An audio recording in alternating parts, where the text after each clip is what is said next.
आज का विषय है गौ माता और गौ माता के द्वारा प्राप्त पंचगव्य।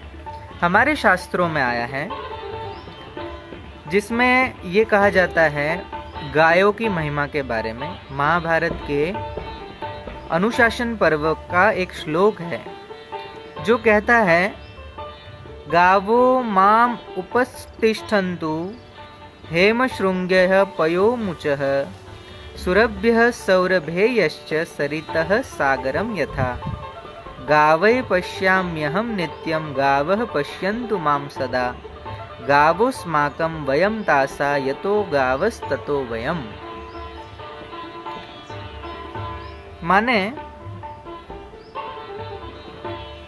रात हो या दिन, अच्छा समय हो या बुरा, कितना ही बड़ा भय क्यों न उपस्थित हुआ हो, यदि मनुष्य गौ माता की शरण ग्रहण करता है तो वो सब प्रकार के भय से मुक्त हो जाता है। ये श्लोक मैंने कहा, उसका अर्थ बता रहा हूं। जैसे नदियां समुद्र के पास जाती हैं, उसी तरह सोने से मढ़े हुए सींगों वाली दुग्धवती सुरभि और सौरभेयी गौवे मेरे निकट आवे। मैं सदा गौवों का दर्शन करूं और गौवे मुझ पर कृपा दृष्टि करे। गौवे मेरी है और मैं गौवों का हूं। जहां गौवे रहे वहां मैं रहूं। जिस गौवों से यह स्थावर जंगम अखिल विश्व व्याप्त है, उस भूत और भविष्य की जननी गौ को मैं सिर नवाकर प्रणाम करता हूं। यहाँ गौ माता की महिमा बताई गई है कि गौ माता के साथ रहने मात्र से कितना कितना हमें लाभ होता है। अब आधुनिकता की हम चपेट में ऐसे आ गए हैं कि गाय को हम अपने घर में नहीं पाल सकते। जो किसान वर्ग है उनको तो गाय रखनी ही चाहिए, और जो जिनका दुग्ध उत्पादन का व्यापार है उनके लिए मैं कहना चाहता हूं कि अगर आप दुग्ध उत्पादन तो करें, आप व्यापार करें, ठीक है, लेकिन कम से कम हम अपने घर में शुद्ध देसी गौ माता का दूध पिए। हमारे बच्चों को कम से कम हम शुद्ध गौ माता का दूध पिलाएं ताकि उनका शरीर अच्छा रहे, मन अच्छा रहे, बुद्धि अच्छी रहे। गौ माता का दूध पीने वाला व्यक्ति बहुत ही ज़्यादा सूक्ष्म बुद्धि का होता है। सूक्ष्म माने बारीक से बारीक वस्तु, कठिन से कठिन विषय वो तुरंत समझने में सक्षम हो जाता है। उसका जीवंत उदाहरण आप इन लक्षणों से पहचान सकते हैं। भैंस का बछड़ा हो या भैंस हो और आप रास्ते से गुजर रहे हो, आपने देखा होगा कितना भी हॉर्न बजाओ, भैंस अपने रास्ते से टस से मस नहीं होती। लेकिन गौ माता को आहट भी हो जाए तो गौ माता तुरंत रास्ता दे देती है। गौ माता बुद्धिमान होती है। गौ माता के बहुत सारे लाभ हैं। गौ माता से हम बहुत सारे लाभ उठा सकते हैं, आध्यात्मिक लाभ भी और भौतिक लाभ भी, दैविक लाभ भी, आदि दैविक लाभ भी। हम हर प्रकार के लाभ गौ माता के द्वारा प्राप्त कर सकते हैं। तो वैसे तो बहुत सारा है, पूरा मैं बोलने जाऊं तो 7 दिन भी कम है और 10 दिन भी कम है, महीना भर भी कम है, इतने लाभ गौ माता के हैं। लेकिन आज हम केवल चर्चा करेंगे पंचामृत की। आपने पंचामृत देखा है? आप केवल पंचामृत का उपयोग जब पूजा कार्य होता है, जब भगवान को नहलाना होता है, स्नान आदि करना होता है, पंडित जी कहते हैं और आप फिर उस प्रकार से पंचामृत बनाते हो, पूजन कर लेते हो, और पूजन की समाप्ति के बाद पंचामृत तीर्थ स्वरूप में, प्रसाद स्वरूप में ग्रहण करते हो। बस हमने पंचामृत को उस धार्मिक विधि तक सीमित रखा है। लेकिन नहीं, मैं चाहता हूँ कि आप पंचामृत का भरपूर लाभ उठाएं। पंचामृत रोज पिए। आप कहोगे स्वामी जी पंचामृत रोज पिए, उसका लाभ क्या होगा? बहुत लाभ, बहुत लाभ। देखिए मैं आपको पंचामृत में 5 वस्तुएं मिश्रित की जाती हैं। पहला है दूध, दूसरा दही, तीसरा घी, चौथी मिश्री, शक्कर नहीं, चीनी नहीं, मिश्री, और 5वां है शहद। ये 5 वस्तु से जब घोलकर इसको तैयार किया जाए उसे पंचामृत कहते हैं। इसके नाम में ही अमृत छिपा हुआ है। माने वो 5 अमृत जिनको हमने मिलाया और एक सुंदर सा रसायन तैयार कर लिया, उसे कहते हैं पंचामृत। आप अधिक से अधिक इसे शेयर करते जाइए। आज मैं बहुत महत्वपूर्ण जानकारी दे रहा हूँ। ये पंचामृत साधारण नहीं होता है। जिसके बाल झड़ रहे हो, जिसके चेहरे से चमक चली गई हो, जिसके खून का सर्कुलेशन न होता हो, जिसकी याददाश्त खत्म हो गई हो, जिसका पाचन तंत्र ठीक न रहता हो, जिसको शुगर हो, जिसको बीपी लो और हाई होता हो, जिसके हृदय में ब्लॉकेज बन गए हो, जिसको कब्ज की बीमारी हो, अजीर्ण रहता हो, गैस बहुत बनती हो, आम वात ज़्यादा तैयार होता हो, जॉइंट पेन होता हो, घुटनों में दर्द बहुत रहता हो, घुटनों से कट कट कट के आवाज़ आती हो चलने पर, कुछ चढ़ने पर, जिसका मोटापा बढ़ गया हो, जिसका शरीर बहुत ही दुबला पतला हो, मैं कितना जिन माताओं का मासिक धर्म रजस्वला वो समय से न आता हो पीरियड, या बहुत अधिक आता हो, या बिल्कुल बंद हो गया हो, उन सभी बीमारियों में ऐसी अनगिनत बीमारियां हैं जिसको तो मैं अभी बोल नहीं पाया या मेरे दिमाग से निकल गई। ऐसी अनगिनत कैंसर तक की बीमारियां पंचगव्य पंचामृत कभी भी होने नहीं देता। पंचगव्य भी नहीं होने देता। पंचगव्य में 2 चीज़ें नहीं होती, 2 चीज़ें एक्स्ट्रा बढ़ जाती है। पंचगव्य में शहद और शक्कर नहीं होती, उसमें गौमूत्र और गोबर का रस होता है, देसी गाय के गोबर का, जो स्वस्थ गौ होती है, तो वो पंचगव्य बन जाता है। और इसमें दूध, दही, घी और शक्कर और शहद ये मिलाकर पंचामृत हो जाता है। और दूध, दही, घी, गौमूत्र और गोमय का रस, इससे पंचगव्य हो जाता है। तो पंचगव्य के तो और भी अधिक लाभ है, उस विषय पर मैं कभी बोलूँगा। आज हम पंचामृत पर बात करते हैं, क्योंकि पंचगव्य हर कोई पी सके वो संभव नहीं है, क्योंकि उसमें से थोड़ी गंध आती है और बहुत से लोग उसे नहीं पी पाते। लेकिन पंचामृत तो हर कोई पी लेता है। अब उसमें जो दूध डलता है, दूध के अपने फायदे हैं, घी के अपने फायदे हैं, और दही के अपने फायदे हैं, शहद के अपने फायदे हैं, मिश्री के अपने फायदे हैं, खड़ी साकर जिसे कहते हैं। आप देखिए, ये 5 अमृत कहे गए। शक्कर को नहीं कह रहा मैं, शक्कर चीनी जिससे बनती है, जिसमें गंधक डाला जाता है, वो नहीं। मिश्री, खड़ी साकर, उसका अगर आप उपयोग करते हैं तो ये बहुत ही उत्तम पंचामृत तैयार हो जाता है। दूध के अपने लाभ है, आपको पता ही है। दूध कैल्शियम की कमी पूरी करता है, दही भी कैल्शियम की कमी पूरी करता है। स्निग्धता जो घी में होती है, वो घी पूरे शरीर में ऑयलिंग का काम करता है। घी सप्त धातुओं को मजबूत बनाता है। ऐसे अनगिनत फायदे दूध के। तो ये पंचामृत बनाने का तरीका क्या है, आइए जान लेते हैं। आपने दूध, दही, घी लिया, शहद लिया और खड़ी साकर लिया। आपको इसमें शहद और घी ये दोनों समान मात्रा में नहीं लेने। अगर 1 चम्मच आपने घी लिया है तो आपको 3 चम्मच शहद डालना है, या 1 चम्मच शहद लिया है तो आपको 3 चम्मच घी डालना है। विमिश्रण करना है और दोनों को एक साथ नहीं मिलाना। पहले मानो दूध डाला तो दूध में हमने शहद मिक्स कर लिया, फिर दही डाला, फिर आखिरी में घी डाला, फिर शक्कर डाली। इस प्रकार से घी और शहद ये दोनों को एक साथ नहीं मिलाना है, नहीं तो विष तैयार हो जाता है। और समान भाग नहीं होना चाहिए, विषम मात्रा में ये सब डलना चाहिए। और दूध कितना डालना, क्या डालना, आपको जितना पतला चाहिए उतना आप दूध डालिए, जितना आपको गाढ़ा पंचामृत चाहिए उतना दूध कम डालिए। दही का भी वही मात्रा है, आपको जितना लगे अधिक डालना है अधिक डालिए, कम डालना हो कम डालिए, आपकी इच्छा। लेकिन ये पंचामृत जब तैयार हो जाता है, और अगर हो सके आपके घर चांदी का गिलास हो, चांदी की कटोरी हो, चांदी का कोई पात्र हो, उसमें अगर आप पंचामृत बनाते हैं और ये पंचामृत का पान करते हैं तो सारी सारी सारी चोटी से लेके नख तक की जितनी भी हमारे शरीर में बीमारियां हैं, सब बीमारियां नष्ट हो जाएगी, या भविष्य में होने वाली होगी तो वो बीमारी भी नहीं होगी। देखो, कब्ज नहीं रहेगा। जिनके बाल अकारण सफ़ेद हो रहे, झड़ रहे हैं, उनके बाल झड़ना बंद हो जाएंगे। ठीक है। अकारण कानों में कम सुनाई दे रहा है, वो ठीक से सुनाई देने लग जाएगा। आंखों की रोशनी जिसकी जा रही है, कम दिखाई दे रहा है, या पढ़ने पर आंखों से आंसू आने लग जाते हैं, आँख संबंधी कोई बीमारी है वो भी ठीक हो जाएगी।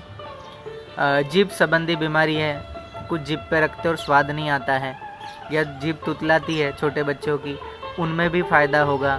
दांत दर्द है, मसूड़े का दर्द है, कैल्शियम की कमी के कारण जो शरीर में रोग उत्पन्न है वो सब ठीक हो जाएंगे। जिनके नाखून आड़े तिरछे उगते हैं वो नाखून भी ठीक ढंग से ग्रो करने लग जाएंगे। और गले संबंधी जिनकी बीमारियां हैं वो ठीक हो जाएगी। हृदय संबंधी जिसकी बीमारियां हैं, जिनको ब्लॉकेज है, रक्त कहीं थक्के जमे हुए हैं, वो हृदय संबंधी बीमारी जिसमें खांसी है, बहुत पुरानी जाती नहीं हो, आप पंचामृत पीजिए, धीरे धीरे खांसी चली जाएगी। हिचकियाँ जिनको बहुत आती है, पंचामृत का पान कीजिए, बहुत जल्दी हिचकियों में आराम हो जाएगा। फिर और नीचे आइए, पेट संबंधी जितनी भी बीमारियां हैं, कब्ज है, गैस है, एसिडिटी है, ये सब को पंचामृत ख़त्म कर देता है। एसिडिटी रहने नहीं देगा, क्योंकि दूध है, उसमें घी है, उसमें दही है, शहद है। और शहद एकमात्र ऐसा घटक है जिसे आयुर्वेद की भाषा में योगवाही कहा गया। योगवाही माने ये शहद जिसके साथ भी मिलता है और उसके साथ थोड़ा समय बिताता है, उसके 4 गुना अधिक गुण बढ़ा देता है। माने दूध में डालकर पियो तो दूध के जो गुण है वो 4 गुना अधिक बढ़ जाएंगे। घी के साथ डाल दो विमिश्रण करके। आपने देखा होगा हमारे यहाँ जो जात कर्म संस्कार होता है, दूसरा संस्कार, उसमें जीभ पर, बालक की जीभ पर और जहाँ तिलक लगाते हैं वहाँ पर सोने या चांदी की सलाई से ओम लिखा जाता है या स्वस्तिक लिखा जाता है। तो वो दूध और शहद के विमिश्रण से लिखा जाता है। और ये जिस बालक का हो जाता है उसको पोलियो जैसा डोज पिलाने की ज़रूरत नहीं पड़ती। ये पोलियो का डोज अभी आया, ये अंग्रेज लाए हमारे देश में, नहीं तो हमारे देश में कभी पोलियो जैसी बीमारी नहीं होती थी। क्यों नहीं होती थी? क्योंकि ये घी और शहद का विमिश्रण जो था वो हर प्रकार के डोज का काम करता था। जो जीभ पर ओम लिखा जाता था सोने और चांदी की सलाई से, घी और मधु के विमिश्रण से, तो वो डोज का काम करता था। लोग भूल गए। तो ये अवश्य आपको अब लेना चाहिए। और जिनको शुगर वगैरह जिनको अधिक बढ़ गई है, उनको इसमें शक्कर जो मिश्री है उसकी मात्रा कम कर देनी है। और शहद तो पी सकते हो, क्योंकि अगर नेचुरल शहद है, प्राकृतिक शहद आपके पास है, वो कभी भी आपकी शुगर नहीं बढ़ाता, डायबिटीज़ नहीं बढ़ाता, मधुमेह नहीं बढ़ाता। नेचुरल शुगर जितनी भी है वो व्यक्ति पचा लेता है। तो शुगर वाले भी पंचामृत का पान कर सकते हैं। शर्त यह है कि शक्कर मिश्री की जो मात्रा है उसको कम कर दे, शहद की मात्रा भले बढ़ा दे, लेकिन शहद और घी दोनों समान मात्रा में नहीं होना चाहिए, विषम मात्रा वो भी ले सकते हैं। तो पेट संबंधी जितनी भी बीमारियां हैं वो सारी की सारी पंचामृत ठीक करता है। आपके चेहरे का ग्लो नहीं बढ़ रहा है, चेहरे पे बहुत फुंसी आ जाती है, काले धब्बे पड़ जाते हैं, अब क्या करें, आपको चिंता हो जाती है। आप बाज़ार से महंगी महंगी क्रीमें लाते हो, महंगे महंगे पैक लगाते हो, और क्या फेशियल कराना, ब्लीचिंग कराना, इससे तो शरीर के रोमकूप हमारे सब छिद्र भर जाते हैं और उससे बहुत सारी नई बीमारियां पैदा हो जाती है। लेकिन अगर आपने पंचामृत का उपयोग किया है तो आपके चेहरे का ग्लो बढ़ेगा। आपको कहीं भी बाहर जाने के समय लीपा पोती करके जाने की आवश्यकता नहीं पड़ेगी। आपका नेचुरल जो स्किन है वो ग्लो करने लगेगी, और जिसके फलस्वरूप आपको किसी भी प्रकार का वो पाउडर आदि या कोई क्रीम वगैरह लगाकर एक कृत्रिम रूप से तैयार होकर जाना नहीं पड़ेगा।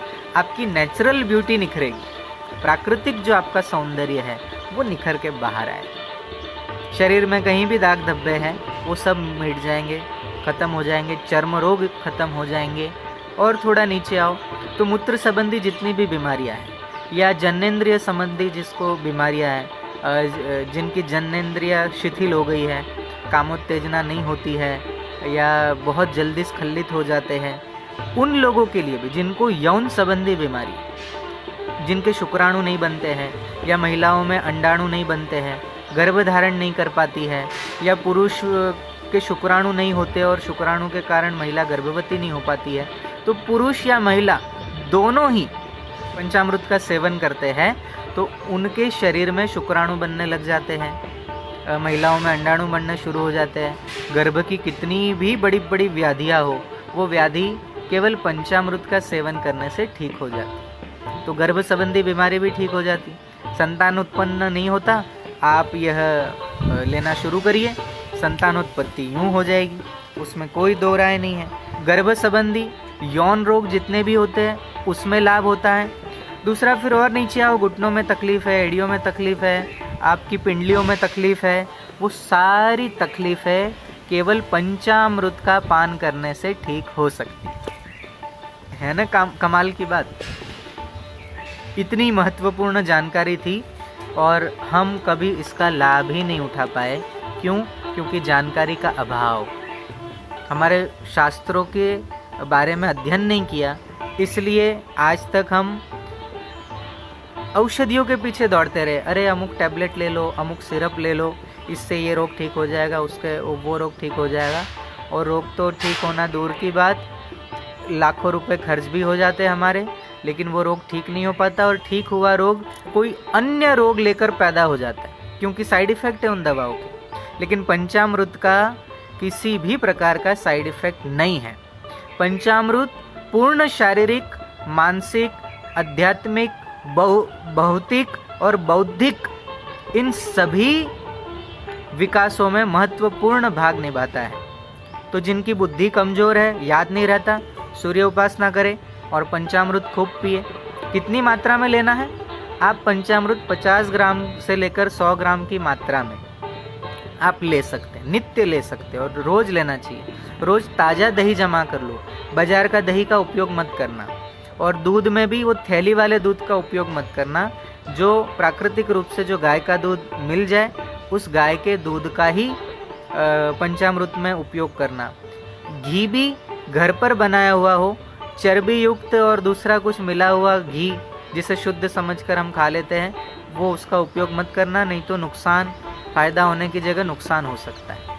तो जो कुछ भी हमें उपयोग करना है वो शुद्ध वस्तु हो, और वो शुद्ध वस्तु आपने एक बार उपयोग में लेना शुरू कर दिया।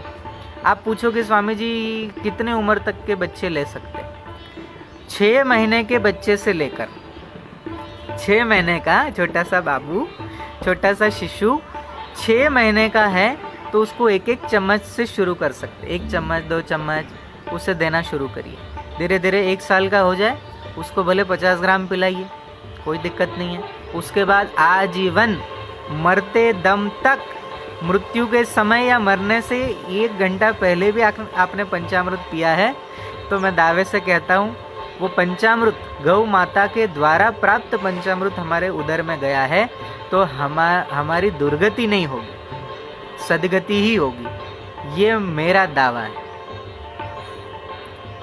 तो हर उम्र का व्यक्ति इसे ले सकता है, और जिसने पंचामृत का सेवन शुरू किया उसका शारीरिक बल इतना मजबूत होगा कि सामने अगर 10 लोग भी आते हो वो 10 लोग पर अकेला व्यक्ति भारी पड़ेगा, इतना शारीरिक बल बढ़ेगा। उसका बौद्धिक विकास होगा, उसका मानसिक विकास होगा, वो किसी भी प्रकार से किसी से भयभीत नहीं होगा, उसके अंदर निर्भयता आएगी, उसका हृदय मानवीय संवेदनाओं से भरा रहेगा।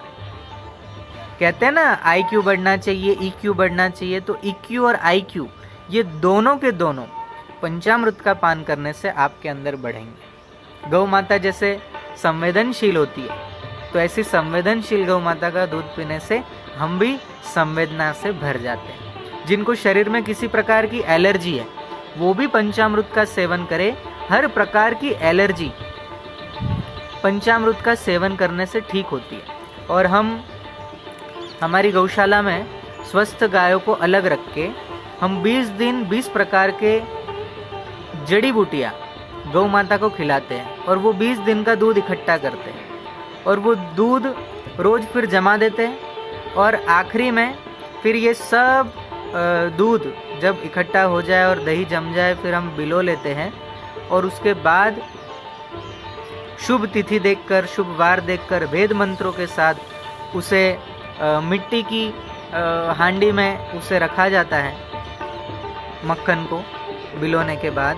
और वो मक्खन को चांदी और सोने का पात्र हो, चम्मच हो या कोई वस्तु हो या कॉइन हो, हम उससे बारी बारी से वो वस्तु डालकर हिलाते रहते हैं वेद मंत्रों के उच्चारण के साथ। तो ऐसा दिव्य औषधि युक्त घी तैयार होता है और वो घी नस्य के लिए, नाक में डालने के लिए हम तैयार करते हैं।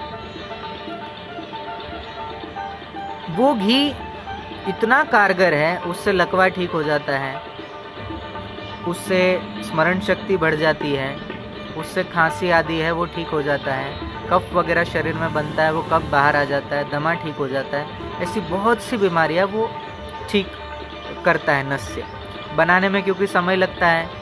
वो औषधियाँ इकट्ठा करो, फिर गौओं को खिलाओ, फिर वो दूध इकट्ठा करके फिर जमाओ, फिर बिलो, फिर मक्खन निकालो, फिर श्रेष्ठ मुहूर्त देखकर, तिथि देखकर उसको अग्नि पे चढ़ाओ।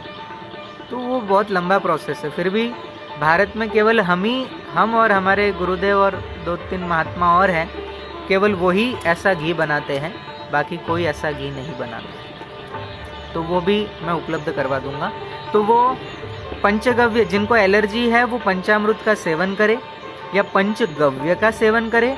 और ये जो नस्य हमने तैयार किया ये 2-2 बूंद नाक में डालता जाए, रात को सोने से पहले या दिन में जब भी विश्राम कर रहा हो उस समय वो 2-2, 4-4 बूंद नाक में डाले और फिर ऐसे ही लेटा रहे। उसे जोर से खींचे नहीं, केवल डालकर छोड़ दे, वो अपने आप घी जहाँ पहुँचना है वहाँ पहुँचता है और हर प्रकार की एलर्जी ठीक हो जाती है। तो ऐसी बहुत सारी चीज़ें हैं जो हम करते हैं और आपको भी अब घर बैठे करनी चाहिए।